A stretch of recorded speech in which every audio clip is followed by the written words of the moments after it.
Hello everyone. Welcome to Chemi Studies. आज है 21 मार्च और 21 मार्च को हम सेलिब्रेट करते हैं वर्ल्ड फॉरेस्ट डे के रूप में। So the international day of forest evolve from the world forestry day established by the Food and Agriculture Organization in 1971. Then it was formally recognized by the United Nations General Assembly in 2012 और पहली बार world forest day celebrate किया गया 2013 में। So it aims to raise awareness about forest conservation and sustainable management. इस वर्ष world forest day या international day of forest की अगर हम बात करें तो इस वर्ष की थीम है फॉरेस्ट्स एंड इकोनॉमीज। और ये जो थीम है, it highlights the crucial role forest plays in driving sustainable economic prosperity, providing essential raw materials, supporting local livelihood, and offering nature-based solutions for a green economy. इसके साथ ही हम शुरू करते हैं आज का करंट अफेयर सेशन। आज के सेशन में हम जिन टॉपिक्स को कवर करेंगे वो टॉपिक्स हैं, आपातानी ट्राइब के बारे में देखेंगे, देन हम देखेंगे सुपोषित ग्राम पंचायत अभियान के बारे में, देन हम देखेंगे दिशा स्कीम के बारे में, इंटरनेशनल बिग कैट अलायंस के बारे में देखेंगे, मिशन मौसम के बारे में देखेंगे, प्रबनन जो टेम्पल है ये काफी चर्चा में रहा है, इसके बारे में देखेंगे, और लास्ट में हम देखेंगे एशिया का जो लार्जेस्ट ट्यूलिप गार्डन है वो कहाँ पर स्थित है। शुरू करते हैं आज का करंट अफेयर सेशन। ये रहा आज का फर्स्ट क्वेश्चन।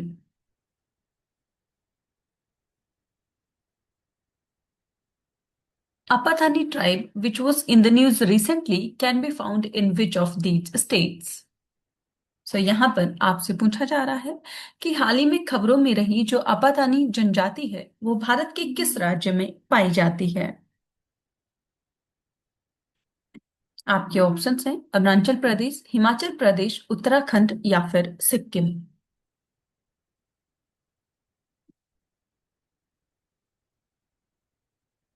और ये जो आपातानी ट्राइब है ये संबंधित है अरुणाचल प्रदेश राज्य से। आप देख सकते हैं the Apatani or Tao, also known as Appa or Apatani, are a tribal group of people living in the Jiro Valley in Arunachal Pradesh. So they speak a local language called Tani and worship the sun and the moon. And they have major festivals like Dri, Myoko, Yapung, and Murung. And Dri is celebrated with the prayers for a bumper harvest and prosperity of all humankind, and Myoka celebrates friendship similar to modern Friendship Day. Apatani women are known for their distinctive facial tattoos and nose plugs, a tradition that began as a means of protection against abduction. आप ध्यान रखेंगे, हाल ही में चर्चा में रही ये जो Apatani tribe है ये संबंधित है अरुणाचल प्रदेश से। बढ़ते हैं नेक्स्ट क्वेश्चन की ओर।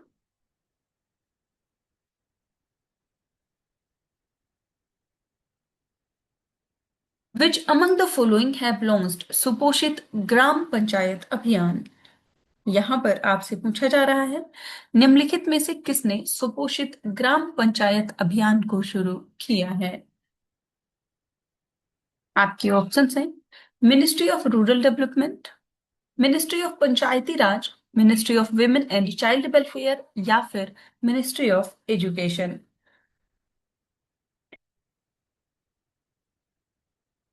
आपको बताना है हाल ही में चर्चा में रहा ये जो सुपोषित ग्राम पंचायत अभियान है इसको किस मंत्रालय के द्वारा लॉन्च किया गया है।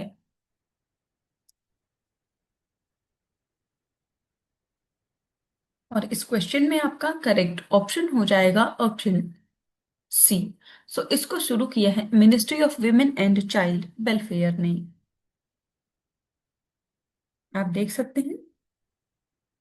This Abhiyan was launched in December 2024. The Suposhit Gram Panchayat Abhiyan is a grassroots campaign aimed at accelerating a malnutrition-free India by strengthening nutrition services at the village level. So it incentivizes top performing gram panchayats to improve Anganwadi infrastructure and health outcomes aligning with the Poshan Abhiyan framework. ये जो अभियान है इसके objective की बात करें तो इसका ऑब्जेक्टिव है to improve nutritional outcomes for children जिनकी एज है from 0 to 6 years, pregnant women and lactating mothers by fostering community driven initiatives. Target की बात करें तो incentivise the top 1,000 performing gram panchayats with 1 lakh each to encourage sustainable, healthy and malnutrition free villages. आप ध्यान रखेंगे, हाल ही में चर्चा में रहा ये जो सुपोषित ग्राम पंचायत अभियान है ये संबंधित है ministry of women and child development से।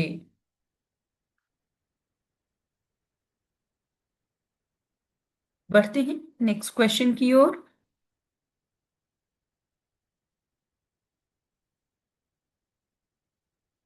Who among the following is the nodal agency for Disha scheme? यहाँ पर जो दिशा है उसका फुल फॉर्म है designing innovative solutions for holistic access to justice. आपको बताना है ये जो दिशा योजना है इसकी नोडल एजेंसी कौन सी है? आपके ऑप्शंस हैं ministry of law and justice, ministry of education, ministry of science and tech या फिर मिनिस्ट्री ऑफ कम्युनिकेशंस।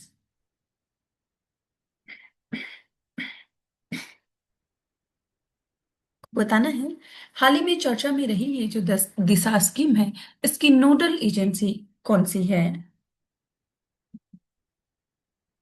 और इस क्वेश्चन में आपका करेक्ट ऑप्शन हो जाएगा ऑप्शन ए। सो इसकी नोडल एजेंसी है ministry of law and justice. आप देख सकते हैं the Disha scheme aid integrates multiple legal aid initiative especially for marginalized and rural communities. So it fulfills the constitutional mandate of equal justice and free legal aid through digital platforms and grassroots legal services. ये जो scheme है ये एक central sector scheme है यानी कि 100% funded by the union government and ministry of law and justice is the nodal agency. So the scheme aligns with the preamble of the Constitution of India and constitutional provisions under Article 14, 21 and 39A, focusing on equality, right to life and free legal aid for marginalized citizens. So under the National Trust Act, DISA also supports early intervention and school readiness for children with developmental disabilities, helping them integrate into society and mainstream education.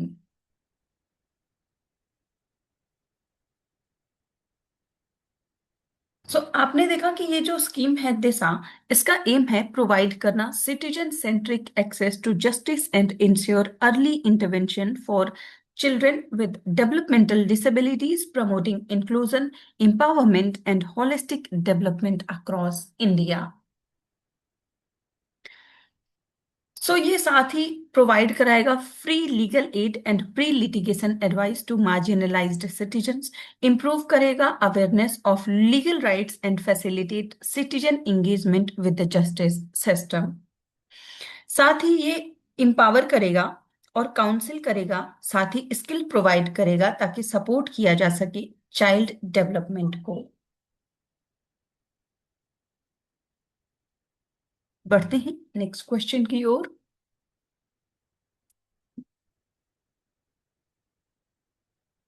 Consider the following statements about International Big Cat Alliance, which was in the news recently.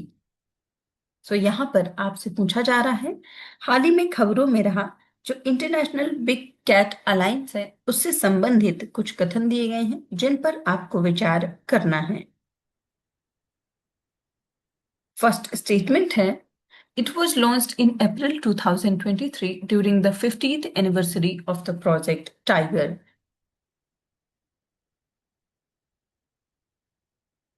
Second statement है, it is a treaty-based intergovernmental organization that covers conservation of tigers, lions and leopards only. और third statement है, it is implemented through the National Tiger Conservation Authority under the Ministry of Environment, Forest and Climate Change. और यहां पर आपसे correct statements पूछी जा रही है। आपको बताना है इंटरनेशनल बिग कैट अलायंस से संबंधित यहां पर कितने ऐसे स्टेटमेंट्स हैं जो कि करेक्ट हैं।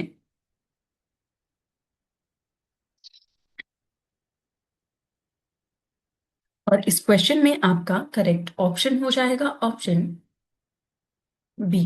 सो यहां पर केवल दो ही स्टेटमेंट्स करेक्ट हैं और वो स्टेटमेंट्स हैं फर्स्ट और थर्ड। सेकंड स्टेटमेंट यहां पर इनकरेक्ट है क्योंकि ये जो ट्रिटी है ये एक intergovernmental organisation based treaty है जो कि कवर करेगा कंजर्वेशन ऑफ 7 बिग कैट्स, ना कि बस टाइगर, लॉयन और लेपर्ड को। आप यहां डिटेल में देख सकते हैं। So international big cat alliance जो है इसको लॉन्च किया गया इन अप्रैल 2023 during the 50th anniversary of the project tiger, जो कि शुरू किया गया था 1973 में।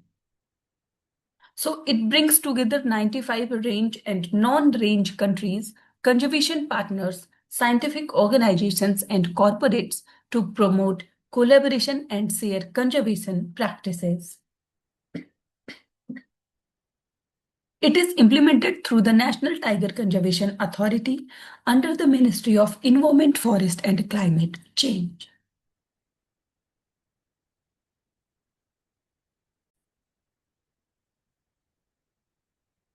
सो ये एक treaty based intergovernmental organisation है जो कि कवर करता है conservation of the 7 big cats, जिनमें शामिल है tiger, lion, leopard, snow leopard, cheetah, jaguar and Puma.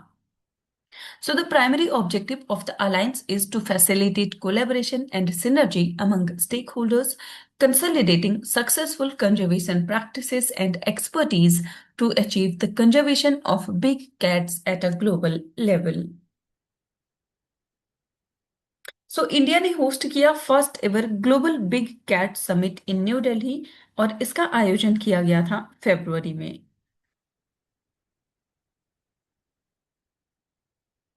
बढ़ते हैं नेक्स्ट क्वेश्चन की ओर।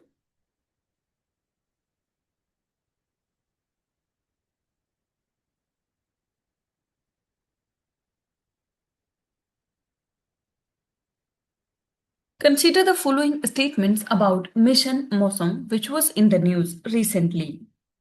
यहाँ पर आपसे पूछा जा रहा है ये जो मिशन मौसम है जो कि हाल ही में खबरों में रहा है उससे संबंधित कुछ कथन दिए गए हैं जिन पर आपको विचार करना है। फर्स्ट स्टेटमेंट है, it is launched by the ministry of earth sciences. और सेकंड स्टेटमेंट है, it aims to improve climate services, ensuring timely and precise observation and forecasting information for sectors such as agriculture and disaster management. और यहां पर आपसे correct statements पूछी जा रही है। आपको बताना है मिशन मौसम से संबंधित यहां पर कौन से ऐसे स्टेटमेंट्स हैं जो कि करेक्ट हैं।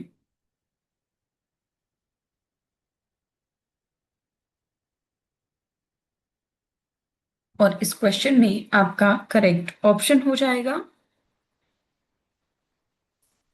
Option C. सो यहां पर ये दोनों ही स्टेटमेंट्स करेक्ट हैं। आप ध्यान रखेंगे मिशन मौसम को लॉन्च किया है मिनिस्ट्री ऑफ अर्थ साइंसेज ने। आप देख सकते हैं। सो मिशन मौसम was launched by the Ministry of Earth Sciences in 2024 and it is implemented by the India Meteorological Department, the National Center for Medium Range Weather Forecasting and the Indian Institute of Tropical Meteorology. So it aims to improve weather and climate services, ensuring timely and precise observation, modeling, and forecasting information for multiple sectors, including agriculture, disaster management, and rural development. So ये जो mission Mausam है ये एक multi faceted initiative है to tremendously boost India's weather and climate related science research and services. बढ़ते हैं next question की ओर।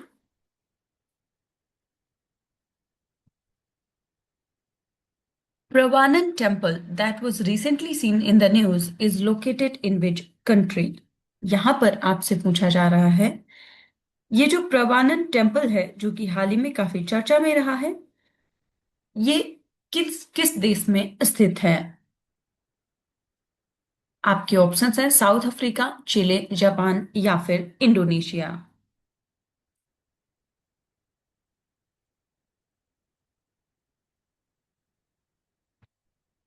और इस क्वेश्चन में आपका करेक्ट ऑप्शन हो जाएगा ऑप्शन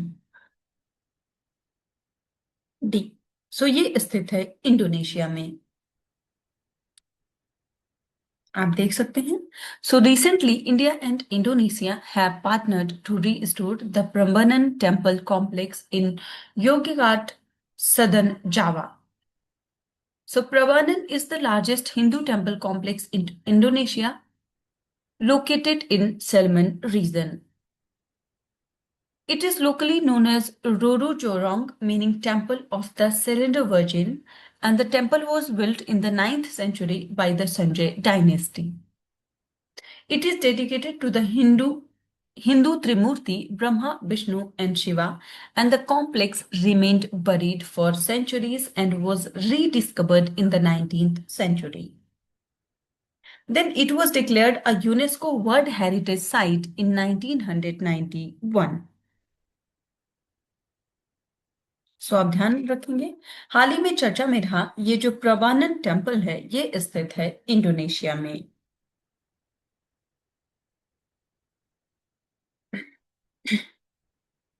बढ़ते हैं नेक्स्ट क्वेश्चन की ओर। Where was Asia's largest tulip garden inaugurated? यहां पर आपसे पूछा जा रहा है कि एशिया का जो लार्जेस्ट ट्यूलिप गार्डन है उसका इनॉग्रेशन या उद्घाटन हाल ही में कहां पर हुआ है। आपके ऑप्शंस हैं देहरादून, शिमला, श्रीनगर या फिर चंडीगढ़।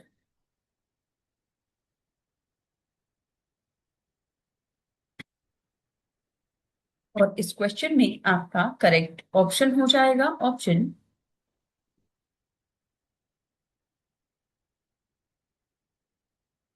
सी। सो हाल ही में एशिया का जो लार्जेस्ट ट्यूलिप गार्डन है उसको इनॉग्रेट किया गया है श्रीनगर में। आप देख सकते हैं the Indira Gandhi memorial tulip garden in Srinagar, Asia's largest tulip garden, was inaugurated on 16th of March 2026 by Jammu and Kashmir Chief Minister Omar Abdullah, marking the start of spring tourism season.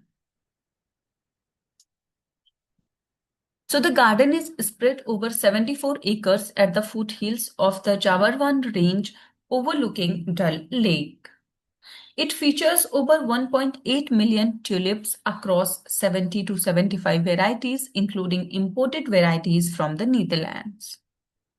So the garden's vibrant floral display attracts tourists from across India and abroad, turning the valley into a colorful and picturesque landscape.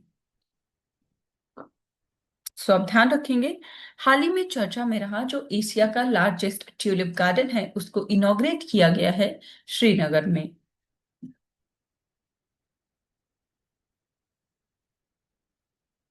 तो आज के current affair session में इतना ही। Thank you for watching. Do like, share and subscribe.